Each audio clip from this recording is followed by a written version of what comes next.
হাম রোগে আক্রান্ত হয়ে আছে। তো এটা থেকে আপনাদেরকে কয়েকটি আমি পরামর্শ দিব কিভাবে আপনার সন্তানকে আপনি রাখবেন। এরকম যদি আক্রান্ত শিকার হয়ে যায় তাহলে আপনার সন্তানকে আপনারা কিভাবে নিরাপদে রাখবেন এবং সুস্থ কিভাবে করবেন। সম্মানিত ভিউয়ার্স, আসসালামু আলাইকুম ওয়া রাহমাতুল্লাহি ওয়া বারাকাতুহু। আশা করি আপনারা ভালো আছেন। আলহামদুলিল্লাহ, আমিও ভালো আছি। বর্তমান বাংলাদেশে কিন্তু অবস্থা ভালো না। বিভিন্ন বাচ্চাদের দেখা যায় হাম রোগে আক্রান্ত হয়ে আছে। একটি ভাইরাস, একটি জ্বর, ভাইরাস একটি রোগ হাম। তো এটা থেকে আপনারা কিভাবে আপনাদের সন্তানকে আপনারা নিরাপদে রাখবেন এবং আপনার সন্তানকে আপনারা সুস্থ রাখবেন। তবে এর প্রধান যে লক্ষণগুলো আছে, এই লক্ষণগুলো হলো আপনার যেমন ছেলেদের আপনার হঠাৎ করে জ্বর বেড়ে যাওয়া, ডাক্তারি ওষুধ খাওয়ানোর পরে কিন্তু জ্বর ভালো হচ্ছে না। তারপর ডায়রিয়া, তারপর বাচ্চাদের বিভিন্ন গুড়া হতে পারে, শরীরের মধ্যে গা হতে পারে। এরকম একটি ভাইরাস, একটি রোগে আক্রান্ত আপনার ছেলে হয়ে যেতে পারে।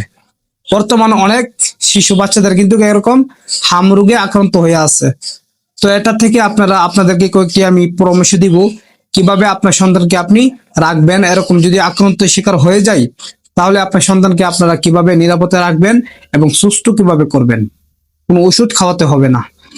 তাহলে আপনারা ধৈর্য ধারণ করে সম্পূর্ণ ভিডিওটা আপনারা দেখবেন কিভাবে আমি আপনাদেরকে বলি। সর্বপ্রথম আপনার বাচ্চা যদি এরকম ভাইরাস হাম রোগে যদি আক্রান্ত হয়ে যায় তাহলে আপনারা কিছু পরিমাণ আপনাদের সাজানা পাতার প্রয়োজন হবে। তারপর কিছু পরিমাণ আপনারা নিম পাতা আনবেন, নিম পাতার প্রয়োজন হবে। তারপর বড়ই পাতার প্রয়োজন হবে। তারপর লবঙ্গ, কিছু পরিমাণ লবঙ্গ নিবেন। নেওয়ার পরে এগুলা একসাথে করবেন। করার পরে আপনি জাল দিবেন, পানির মধ্যে দিয়ে এটা জাল দিবেন, গরম করবেন। গরম করার পর ওই পানিটা দিয়ে আপনার ছেলেকে, আপনার বাচ্চাকে আপনি গোসল করাবেন। আপনি সপ্তাহে যদি আপনি এক সপ্তাহ যদি টান আপনি গোসল করাতে পারেন, একদিন গ্যাপ দিয়ে দিয়ে, তাহলে আপনার বাচ্চা এটা থেকে ইনশাল্লাহ সুস্থ হয়ে যাবে। তারপর আরেকটা পরামর্শ আমি আপনাদেরকে দিতে চাই, যদি এরকম হাম রোগে যদি আপনার বাচ্চা যদি আক্রান্ত হয়ে যায় আপনারা টেনশন করবেন না, ভয় পাবার কিছু নাই। আপনাদের মনের মধ্যে সাহস লাগবেন। রাখার পরে আপনাদের কালো জিরা তেল প্রয়োজন হবে। কালো জিরা তেল, সরিষার তেল একসাথে করবেন। তারপর আপনাদের কিন্তু ওই তেলটাকে গরম করতে হবে।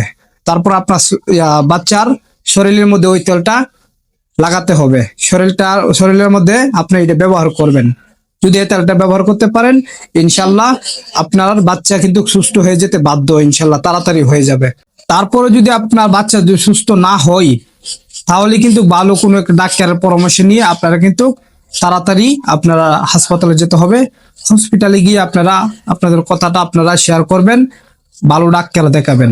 সে পর্যন্ত আপনারা ভালো থাকবেন।